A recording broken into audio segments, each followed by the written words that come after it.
3 back-to-back reviews of things I've liked. I've had it too good for too long. How about I talk about something I actually genuinely hate? X-Men The Last Stand! When you really think about it, it makes sense I'd like X-Men. I am one. I haven't read the comics, so please don't say I'm a fake fan, but my only exposure is the movies. I'm used to Wolverine looking like a younger Count Olaf, okay? Please don't be mad at me, I beg you. The first 2 X-Men movies are genuinely incredible and introduce a ton of characters at a time, which is really hard to do, but they all feel really well developed. Nobody in the main ensemble feels like an afterthought at all. Logan's obviously the main focus, but even then, the other characters still have just as much depth as him. The Last Stand seems to have forgotten about this. A lot of the returning characters in this just feel like caricatures of how they were before. But first, I'd like to talk about how this movie fails to follow up in just about everything from the previous 2. So the main goal in the first X-Men movie is to stop Magneto from killing a bunch of politicians by accident, which is fine. It works for that movie because they're establishing the characters there. The X-Men don't need to meaningfully change the status quo in any way in that first movie. Stopping Magneto is enough for that movie. X2 shows the X-Men realizing that they actually do need to take steps to make a better future for mutants. Stopping Magneto only prevents harm, it doesn't actually progress anything. So the X-Men showing up and giving the President a peaceful push to make things better for mutants at the end of that movie is perfect. That's exactly how that movie should have ended. The Last Stand doesn't follow through with this, because things are bad again for mutants in this movie. Not as bad as they were before, mind you, but now there's this thing where a mutant kid has the power to disable any mutant around him's abilities, and then a pharmaceutical company turns this into they call it a cure, that can permanently get rid of any mutant abilities in somebody. This raises a lot of questions about whether or not it should exist in the first place, whether or not the mutant thing should be quote-unquote cured or suppressed in any way, whether or not mutants should agree to get it, whether or not it should be weaponized against dangerous mutants. The movie raises a lot of questions, but then it doesn't answer any of them. It doesn't stand for anything. It feels like the movie's trying to set up the idea that it shouldn't be weaponized against mutants, and this should only be done to them by choice, but then they just inject Magneto against his will at the end to stop him. And the status quo with this isn't really challenged in this movie anyway. The X-Men don't show up and fight to prove anything or support any ideology, they just want to stop Magneto from killing this kid. He only has like 2 minutes of screen time anyway, so it's not like we as an audience get to care about him. Speaking of low screen time, Archangel is in this movie. He has a flashback where as a child he tried to clip his wings off, and I am not showing that. It's the second scene in the movie, so you'd think that this guy would be important, but no, he isn't. Because his dad made the cure, he tells his dad that he doesn't want to take the cure, and actually, he likes being a mutant. And then he flies away and saves his dad during the climax, and that's it. What a worthless character. He honestly feels like he's just here to look cool on one of the posters, and that's it. And he doesn't even look cool on that poster. The New Mutants Magneto recruits in this movie are genuinely really lame. We all made fun of Toad in the first movie, but at least you remember him, you know? If it wasn't for the fact that I was making a video on this movie, I would have forgotten about almost all of these guys. Like Needleman over here. What even is this guy's deal? All he does is turn into Sonic the Hedgehog, but without super speed. There's also a girl who can detect other mutants and their power level, and is pretty much just there so Magneto can find Mystique and then Jean later on. One of the new recruits can make giant shockwaves, and I don't think has a single line. I actually did forget this character existed until I was getting footage. How could you not remember Multiple Man? Multiple Man? Infinity, he fills up a fake Brotherhood camp just so he can get arrested. He contributes literally nothing. He does nothing! He does nothing!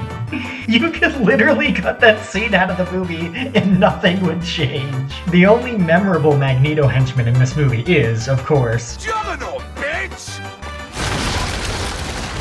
Yes, this is a terrible, stupid version of the Juggernaut. No, I do not care. He's so terrible that he wraps all the way around and becomes amazing.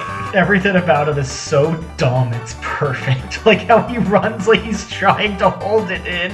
You can let me out of here, I need a pee. How he just plows through everything with these awful special effects. For as bad as this movie is, he's at least really, really funny. I like him a lot. As for other characters introduced in this movie, Kitty Pryde finally appears rather than just being alluded to. She's really just there to cause a rift in Bobby and Rogue's relationship and also to help save the kid during the climax. Admittedly, the scene where she and Juggernaut are chasing each other to see who can get to the kid first, and then she can't phase through the wall because the kid nullifies her powers, I like that. This movie may not be good, but it does have some good moments, and that's one of them. And hey, this movie also properly introduces Beast. Yes, he had a small appearance in X2, but like, he wasn't even blue there, so whatever. He's blue now. And him being in the government as a mutant politician is a really cool continuation of how X2 ended. And it makes sense that the first two movies wouldn't go out of their way to establish him, given that he wouldn't have been important to them anyway, so it would just be a waste of screen time and make those movies worse. Kelsey Grammer is perfectly cast in this and plays the role incredibly well as this diplomatic guy who can also just fight like an animal.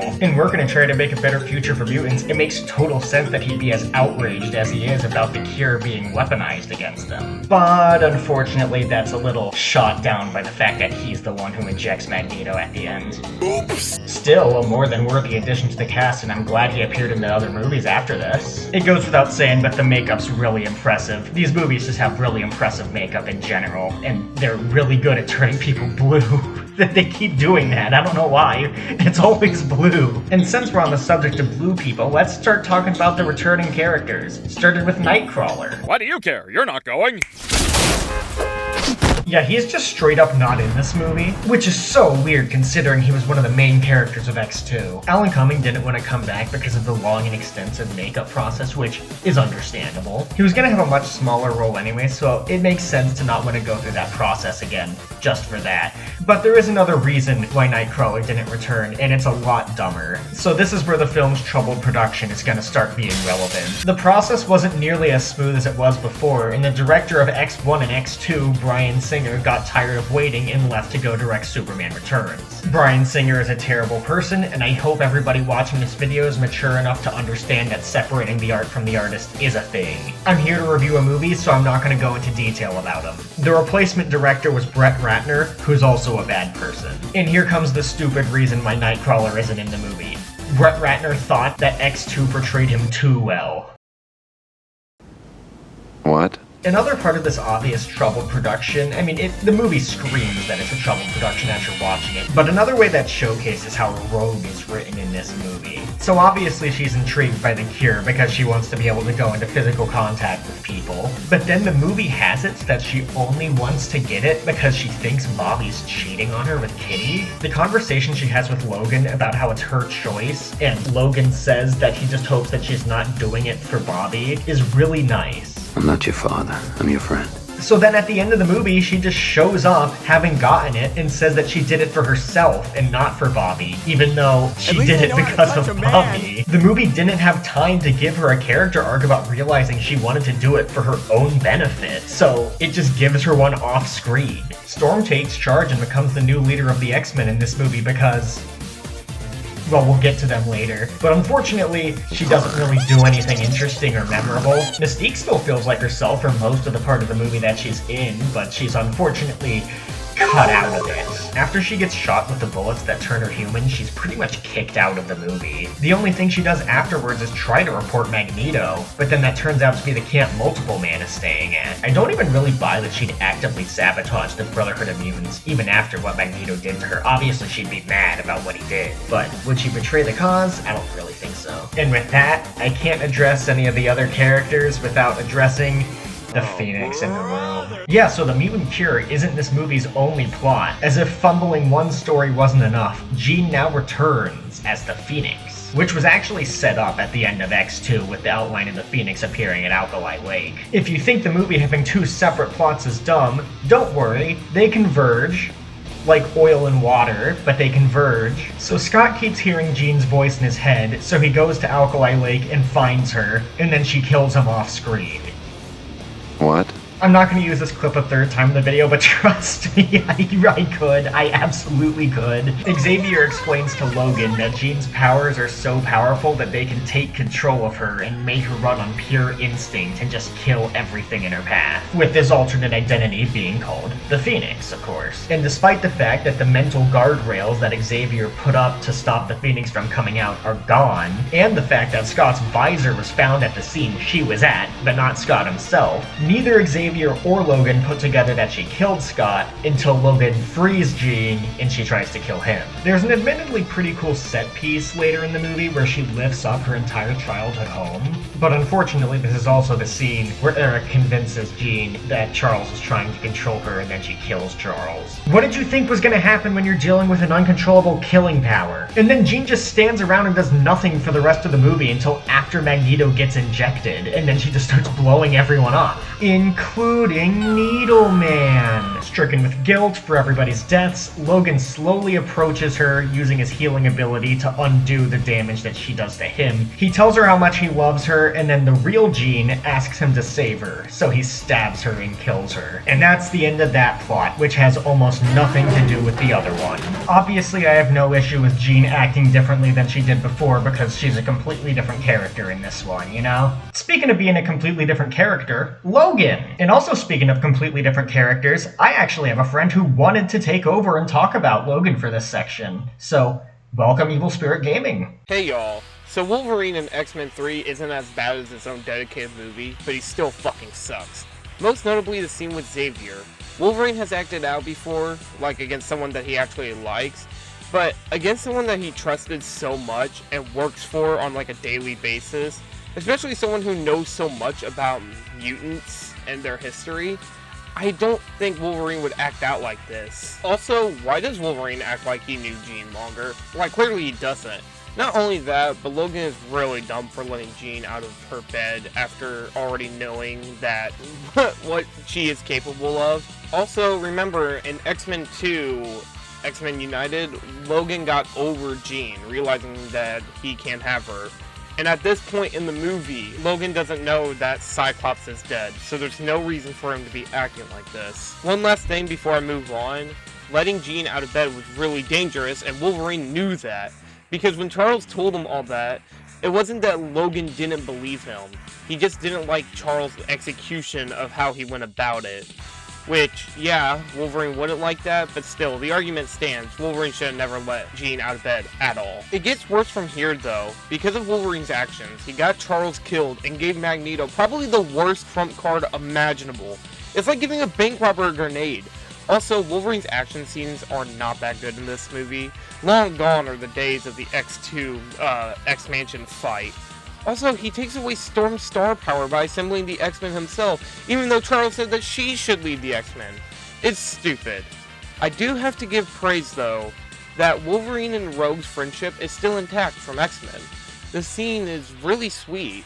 Basically, Rogue is leaving to go get the cure, and Wolverine, instead of trying to stop her, he lets her make her own decisions. I like that. It helps elevate his character more. One other problem I have with this movie is saying that Logan isn't a team player. Like, yeah, he wasn't in the first X-Men movie, but after that, at the end of that movie, he became a player for the rest of the team. And he knew how to play nice with others. He's told all this, by the way, while he's actually being a team player with Colossus, so I don't get the point here. Why even have this? I guess the movie just forgot about that? I don't know. One last thing that kind of makes me mad is that Logan shouldn't have let Archangel join the team. He doesn't know him. He could have been a spy for Magneto.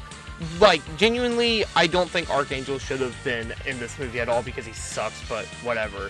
It's kind of crazy because most of my problems with this movie feels like it would have worked perfectly for a completely different character. Yep. That's the reason why Logan feels like such a different character in this movie. He was given what Cyclops was supposed to do. When Bryan Singer left to go direct Superman Returns, James Marsden, Scott's actor, also went because he wanted to be in that project as well. And he ended up not having enough time to record scenes for both movies at once, which is a major issue when you're playing the main character in one of those movies. And too much production time was already wasted, so they didn't have time to change the script. The movie was being rushed at this point. So the filmmakers just had Jean kill Scott 25 minutes into the movie, and then they just had Logan do everything Scott would have said and done in hopes nobody would notice. Scott hasn't moved on from losing Jean, so it makes a lot more sense for him to be the one who lets her out. And the whole thing Logan says to Jean about loving her makes a lot more sense when it's coming from the guy who she was actually partners with. He wouldn't even need to get close to her like Logan did in order to kill her. He could have just laser blasted her from across the battlefield and not have to worry about healing himself. Plus, all of this would do a really good job of showcasing why Scott's the leader of the X-Men.